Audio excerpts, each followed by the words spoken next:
Welcome to Workmorphous Wired. Today, I'm excited to welcome Bishara Addison, who is the Director of Workforce Innovation at the Fund for Our Economic Future. Bishara brings a wealth of experience in workforce development, public policy, and education reform. Her impressive career includes leading initiatives at Towards Employment, serving in the Ohio House of Representatives, and working on key projects in the Cleveland public school system. We are absolutely thrilled to have Bishara with us today to discuss how you use data and build trust to make funding work for communities. Welcome. Thank you so much for having me here today. So happy to have you. This has been a conversation long in the making. To start us out today, Bishara, could you tell our listeners a little bit about your role at the fund, specifically what the fund's mission is and what your focus is there? Oh, sure. So the Fund for Our Economic Future is a regional civic collaborative of individuals who have pooled their resources together to invest in economic development and reinvest those dollars to really make sure that I always think of ourselves as guardians of economic inclusion. We really want to make sure that as we have growth, that growth ensures that outcomes benefit individuals regardless of race or place, and that race does not dictate employment outcomes. But we also know that regional growth must happen. We just want to make sure that that growth doesn't leave anyone behind. And we have a civic collaborative made up of community leaders, government, community colleges, higher ed, and philanthropy who come together, debate, and strategize on really tough issues and develop strategies to be able to address those things together collectively. Love it. I love the mission and the way that you view economic development as an opportunity to lift up the community and to do so for everyone in the community. And it's exciting to hear too. I know one of the things that we've talked a lot about, and I think we share a common vision on, is the idea of like cross-sector collaboration. So, in the context of workforce development, which I know you've been working in this space for over a decade, what does cross-sector mean to you, and why is it essential for achieving better outcomes? Workforce development is so intersectional. If you are a leader or an actor in the workforce development system, you have to be aware and understand lots of different systems. Workforce development at the Fund for Economic Future really intersects and spends a lot of time around economic development because we know one of the biggest challenges that employers are facing right now is talent. And so we have to think creatively about how we support employers to be able to get the talent they need for growth. At the same time, we support, particularly since so many of our members, the community college system, higher ed, and many of our philanthropic members are supporting communities of color, are providing grants and resources to organizations that are often creating programs and services for people that have been left behind. And they have a very different vantage point on what it means to lift people up. And so that's a very different stakeholder group. And we are also supporting them. And that's a totally different set of interventions. And the systems that those organizations are intersecting with are very different than economic development. Those systems might include human services. You might be engaging with K-12. You might be working around childcare. You might be thinking about housing and transportation. And all of these other systems have their own set of actors and stakeholders. I'm never going to be an expert in everything, but I do need to know enough about how those systems move and who to ask and what questions to ask when the work that I do begins to touch those different groups. It also makes our work, particularly as workforce professionals, super interesting because our work is so intersectional. And so that's the work of workforce development is when we talk about cross-sector, Workforce sits at the intersection of all of these systems because there's no way you can help someone connect to work without understanding all of the reasons why they're struggling to connect to work. They're struggling. The reason why they're not necessarily connecting to work on their own, because there's so many system level barriers preventing them from doing so. And so you've got to understand what those other systems are. Absolutely. You have beautifully described the challenge and the exciting opportunity in workforce development. And I love that you mentioned all of those different groups and all the different systems. So one particularly challenging part of that is understanding how all those systems work, at least well enough to work with them and within them in some cases, which I know you're doing. Another challenge that we hear about often, whether it's through cross sector work that we're doing or just through our partners, is the challenge of communication barriers. So, when you're talking about bringing economic development leaders and industry together with education and social impact or social services and philanthropy, do you ever experience differences in the way those groups communicate about the same goal? And if so, how do you try to bridge and bring everybody together to realize that they're working toward the same objective? So I would say that I am still a student of that work, but I think individuals who are in workforce development are often translators between these different systems because we do know they all speak different languages. And I'll give you an example. When I am with my friends who are operating in the childcare space, they are often talking about how important quality learning in early childhood is, because quality learning really does matter. We know that if anyone remembers the oldie but goodie Perry School study, that early childhood investments have almost always led to really strong adult long-term employment outcomes, 15, 20 years later. We can't knock that study. And particularly if any one of us that's in political science and went to grad school saw that study, and we've all had to read that case study. On the other side,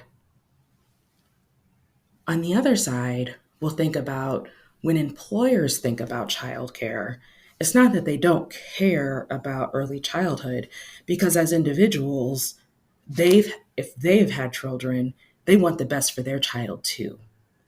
But as an employer, they see childcare as an issue for why someone may not be showing up on time or why someone has missed a day's work. And because they're disconnected from that system, they're not thinking about the quality of the childcare. What they're seeing is that childcare, whether it's affordability, the lack of it, or just the not having a plan for it, is is holding in someone back from not just showing up for work, but is holding uh, that employer back from productivity.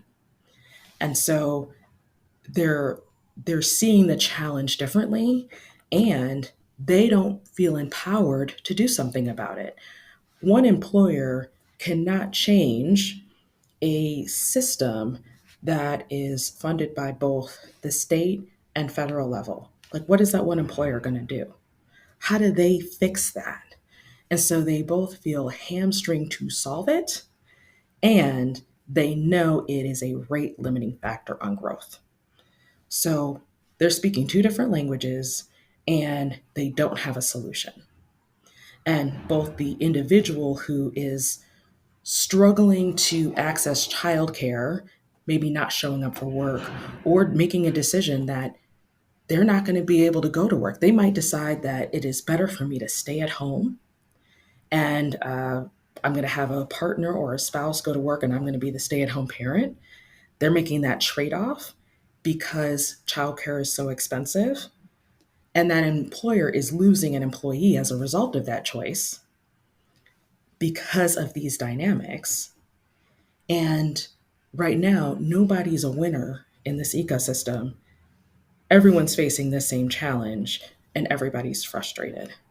So the language is not the same. There's a definitely, if we were to do a Venn diagram, a shared problem, and there isn't a shared solution. So when you talk about language and communication, and then they all look towards the workforce professional. I'll say that everyone comes to workforce and says, what should we do about that? And as workforce professionals who are neither childcare professionals nor are we employers, are often looked to for solutions, and yet we don't have those solutions either. We're not policymakers. We don't necessarily have the funds. And we're often relying on systems that are both ingrained and fragile at the same time. Yeah, childcare is such a fantastic example and one that's very real and very frustrating for pretty much everyone. I love the way you described it. And to me, it just re emphasizes the fact that there is both a human case and an economic case for solving challenges that are systemic, like lack of childcare workers, lack of availability, affordability of childcare, because not only does it benefit families and communities, it also benefits employers and the economy. So it's a win win. And it's a great case for policymakers, right? As workforce professionals, if we don't have a role in policy making, we can be somewhat limited in the impact. But that's why it's so important to have leaders like you who are involved in both workforce, economic development, understand the systems, but can also influence the policies at that systemic level. I know it's difficult, there's a lot of work to do, but it's really impactful to hear your vision for this and the way you're thinking about it and solving for it in the community. One thing I'd like to talk about, so I want to talk about trust, but before we do that, I want to talk about data. And specifically, you've mentioned how the fund uses two different types of data. You describe them as case making data and reactionary data. Can you explain the distinction and how those are used for the fund? Yeah, so when I think about some of the tools that the fund uses, and I cannot take credit for these tools, I am usually someone that sees the tools and then uses them. And I'm like, wow, my colleagues are really, really smart. But are kind of where are the workers tool, which really I can use in a case making sense that this is what workers have told us. Therefore, these are recommendations or insights that I have, or recommendations I would make uh, based on what people have told us. And then there's also another tool that I'll reference, and this is our Where Matters tool. And I believe that this is a tool that um, can be used in both economic, it was designed for economic development, but it can be used also for workforce practitioners as well. And the idea behind our Where Matters tool, wherematters.us, free and for public use, it is to really help employers and economic developers expand their decision making. It doesn't necessarily mean that you change decisions. It means that you expand the information you're using when you're making decisions. And so the idea behind this tool is that often when you're thinking about location, you're often thinking about time, risk, and money. And that all makes sense. And you're not always thinking about um, your access to talent, your environmental footprint, and whether the talent you have access to is diverse. And particularly, we know some of the statistics about certain industries. And if we have populations that are increasingly opting out, that means we need to look at also populations that may want to opt in. And if you don't have access to those groups, then how does that affect your decision making on where to locate? That doesn't mean you don't decide that where you should change where you're deciding to locate. It's just it's information that helps inform what you might do, and if you still want to be where you are, what else might you do to encourage or increase your ability to access talent as a result of what this information tells you. And so the Fund for Economic Futures developed a tool that not only helps you understand where talent exists relative to the locations you're thinking about. It also looks at what it will take for talent to get to you and what your that environmental impact will be based on both car and public transit, and what it'll cost your workers, and also how the kind of diversity that exists around you. And it scores each of your sites on those criteria, and you can give weight to each of those criteria. So let's say one is more important than the other. It allows you to do that. It's very powerful that you are not only enabling data driven decision making, but more proactive decision making. And the example that comes to mind for me, having lived in multiple places in Ohio, is the beauty park in New Albany, which has a lot of manufacturing presence, a lot of jobs that pay entry level wages, but New Albany is situated outside of the city, and there's no public transit infrastructure, and people who live in that community are not making, 15 to $17 an hour. So it's very difficult for companies in that location to find workers.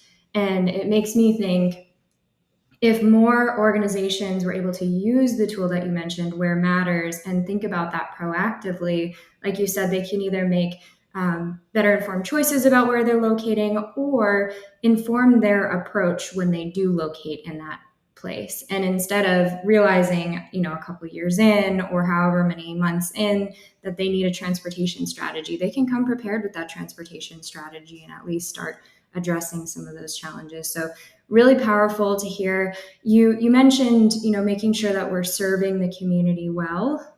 And a big part of that comes down to building trust. This is something we've talked a lot about lately in workforce development, and the importance of building trust and listening. So, how does the fund build trust with the people that you seek to serve, and why is that crucial for project success? So I can tell you what my approach is. And my approach starts with showing up is half the battle. I think people need to see you. I think one of my colleagues, Joan Chase, who was actually the person that, if you ever wanted a demo on the Where Matters tool, I would send you to her, because she knows, I know enough to be dangerous, but she's really the one that is kind of the brains behind the operation. Um, we go to where our partners are. I'll give you an example that through the Federal Funding Hub, I have been connected to a coalition of partners in Canton, Ohio. They actually applied for a recompete grant in through the Economic Development Administration, and this is a pilot program. They were awarded a planning grant, and that planning grant is helping to cover the costs of a community needs assessment. We were a finalist. We were the only finalist in Ohio for an implementation award. We were not selected for the implementation award. If there is another round, we will apply next year for the implementation award. EDA actually gave us some really good feedback. So I think we have a really good chance if there's another round. But we still have this planning grant that we are working through. And one of the things that I will do is, when they ask me to come to a community meeting, I go. Canton is about an hour outside of Cleveland, and I'm still going to those community meetings, even if I'm driving an hour for an hour meeting and then driving back. So that is where showing up is half the battle. I also had a chance to get a tour of the neighborhood. This particular opportunity would be supporting 7 census tracts on the southeast side of Canton. And I had a chance to tour the neighborhood. I've had a chance to actually meet some of the residents. Um, I've been participating in some of the events. One of the lead community partners had a gala on the weekend, and I went to the gala. And I participate in regular check in calls. And so, one way to build trust is to immerse yourself in the work that that community has committed to. And so showing up is one way. Another, another is to make people important. I think showing people that you see them the way they need to be seen. We're a National Fund for Workforce Solutions site. So the president of the Fund for Economic Future is a board member of the National Fund for Workforce Solutions. And as a function of my position, I am also the site director in Northeast Ohio. And that is definitely a function of my position. So whoever holds my position gets to be the site director. It's very cool. And I love being a site director, by the way. And the other site directors around the country are the most fabulous people you'll ever meet. It's amazing that you're so connected to the work. And I'm curious. So, I think a lot of folks are thinking about trust. And if they're not, they probably should be, because when we design programs, cross sector collaborations, partnerships, who are we doing that for? We're doing it for the people in the community. We're also doing it for employers and educators and those involved, but ultimately we're doing it for the job seekers and the students, right? So, what's more important than understanding their perspective as we're doing that design part of the work? And if I could add on to that, it's also reframing um, how people see themselves. And so through the National Fund for Workforce Solutions, we have a project in the city of Akron where we're working with the Early Childhood Resource Center. So this is where workforce development meets economic development meets childcare, with 17 Black women who are operate their own home-based childcare businesses. And when I hear their stories, they are often perceived as babysitters. But in listening to their stories, what I hear is you're a small business owner. You're a community developer. You're retrofitting your home to literally doing construction on your home so that you can meet state criteria to have children in a safe environment. Um, you're also providing early learning tools through this project. So we had pursued grant funding through the National Fund, but as an added benefit, because the marketing of this program, they ended up getting access to an early learning tool that was being connected to like the preschool environment. This was not actually already connected to like home-based childcare providers, but because of the marketing of this opportunity, those that were serving 3 and 4 year olds ended up getting access to this. So this was just ended up being a perk. And so I'm like, your early learning providers, your teachers, your community developers, and your small business owners. But often you get relegated to being babysitters. And so this is when I think about trust, it is how do you help people see themselves as, I don't not want to say more than they are, but see people as the potential that they have that maybe others have not allowed them to see. And so that's one way to build trust and to make sure that they know that you see what they could be. That is so impactful. And the role of a child care provider, like you said, is so many different things. And I'm sure we could probably talk about this at length, but it just underscores the pay disparity when you think about all the different uh, roles and responsibilities that somebody has just to provide that level of child care. It's really remarkable. I want to expand upon the trust piece a little bit. You previously shared a story with me about how working through the fund, you and your team discovered a critical flaw in a project plan while you were working on the ground in a community.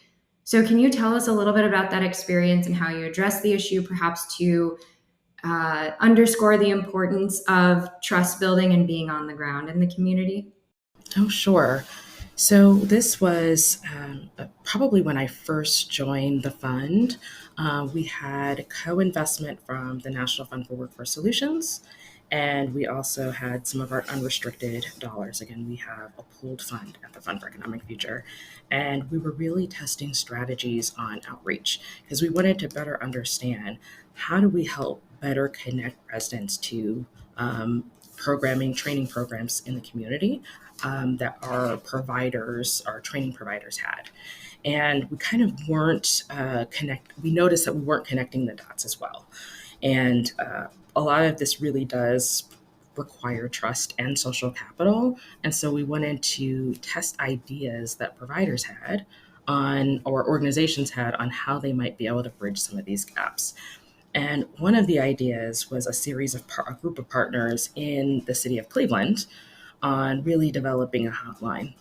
And so we had 3 community development corporations plus a training provider that supported and staffed a hotline.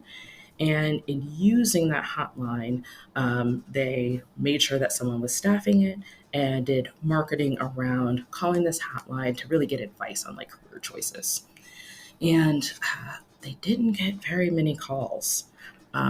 Ironically, everyone who did call actually really did want career advice. And so, like, the translation between calling and enrolling in a program was actually really high.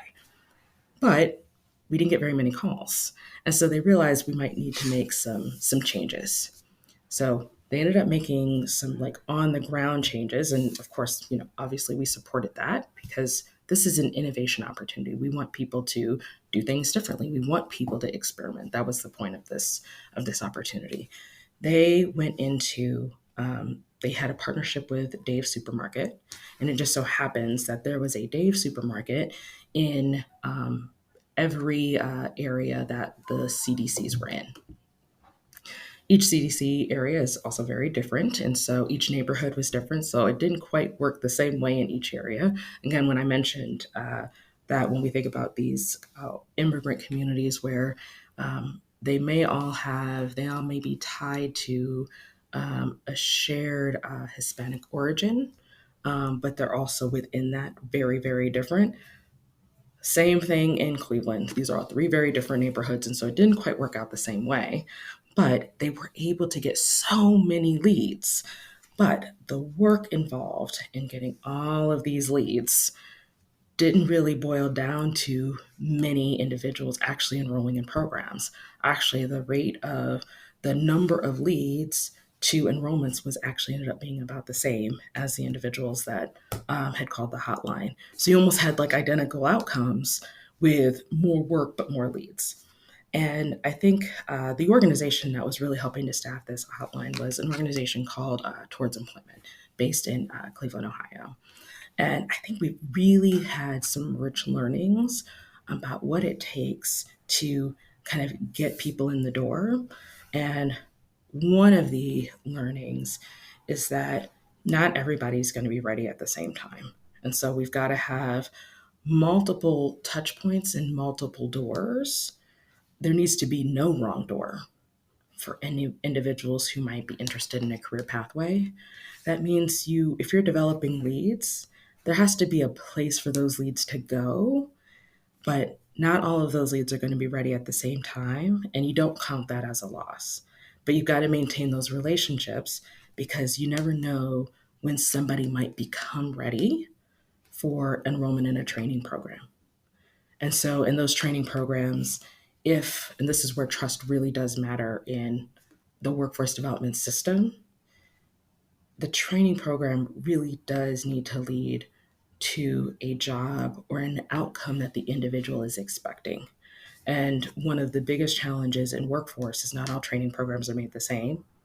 When someone enrolls and then has to go into, we often call this in workforce development, job search, and they spend months job searching and it doesn't lead to a job, that is so frustrating for the individual. The best workforce development programs are the ones where there is an employer at the end of it that is ready to hire. Wow, very powerful. You mentioned untapped potential. The future of workforce development, in my opinion, hinges on our ability to leverage untapped potential. and help people realize that potential, like you said, who have been on the sidelines or haven't been able to participate in these opportunities equally. So I am really excited about the work that you're doing and the way that you've connected the dots on so many of these different topics and conversations that we have in workforce development. And I want to end on a reflection note. So at the time of this recording, there's a lot of uncertainty right now about the economy and the upcoming 2024 presidential election. So without getting into politics, what's one thing that brings you excitement or hope for the future of workforce development? This is a very uncertain moment, but I think some things are certain. What we are uncertain about is what's going to happen in November. We're all at the edge of our seat. And regardless of the outcome, I don't think it will be easy for any administration to move things forward, both nationally and globally. It's going to be hard for anyone. But what is certain is that we must prepare both nationally, so our workers here in the United States, but other countries are going to have to do the same for new ways of working. That means AI is here and it's here to stay. From a public policy standpoint, we're going to have to reconcile both the use and its potential, but also what are some of the guardrails around these tools. From a training provider standpoint, you might have to start embedding the use of AI tools in your programs. That also means the folks that are doing the training are also going to have to know how to use these tools and train other people to use them. So between AI and automation does mean there's going to have to be new upskilling and learning. And so what's both exciting is that there's new things to learn. And I love learning. If you're in workforce, we love learning. And so there's new things to learn. What causes discomfort is that there is friction and tension around public policy, that there is people are often afraid of change and they're not ready to adopt some of these new practices, and that not everyone's on the same page about what it means to really think globally about our connectivity around work and how we upskill workers from the front line up to the C-suite around all of these new opportunities. And that leaves out what it costs to do all of this. If I could give any advice to anyone, and I'm specifically thinking about the work that I've been doing with the Greater Cleveland Partnership. I have to say shout out to my colleague Gina Cheverine, who's really the brains behind that operation. I bow down to her. She's a phenomenal leader who really has spearheaded this work. And so I am just her partner in crime. Financing this work is really important, and having a strategy to do so and a cross-sector collaboration to do so is underpins our ability to do all of this. And so my hope is that we have all of this opportunity. My concern is that there's resistance to change. But as a collective, those of us who understand reality, we've got to start fundraising and thinking about the capital stacking and the strategy of layering both federal, state, and local funds to make sure that our training system is ready. Because at some point, whether people are on board or not, we are going to have to start making changes. And all of that has a dollar sign. And I care about my folks, my community colleges, my training providers, and I know in a few years, whether people are ready or not, all of us are going to have to get ready to change. And it's my job to help people figure out how to pay for it. And so my advice is that if you care around whether you're in around Ohio or around the United States listening to this podcast, is you got to do the same. Wow. What a great glimpse into the future for our listeners, both the challenges and opportunities. It sounds like it is a time of immense growth for workforce development and for leaders in public policy, specifically growing our mindsets, our approaches, and thinking about the future and really planning ahead and working together more effectively. So, what a great way to conclude our discussion today. Bishara, this has been an incredible conversation. It's been so rich with so many different insights. You've mentioned a lot of different tools and people, so we'll be sure to link to those in the show notes. But just want to say thank you again for bringing your perspective to Workmorphous Wired.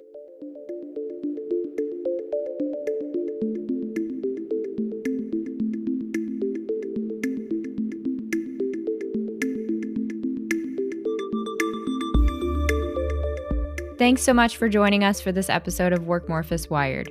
If you enjoyed the conversation, please let us know by leaving a rating and review. To make sure you don't miss any future episodes, be sure to subscribe. Finally, if you found value in today's discussion, we hope you'll pass the podcast along to a friend or colleague. As always, thanks for tuning out the noise and tuning in to Workmorphous Wired.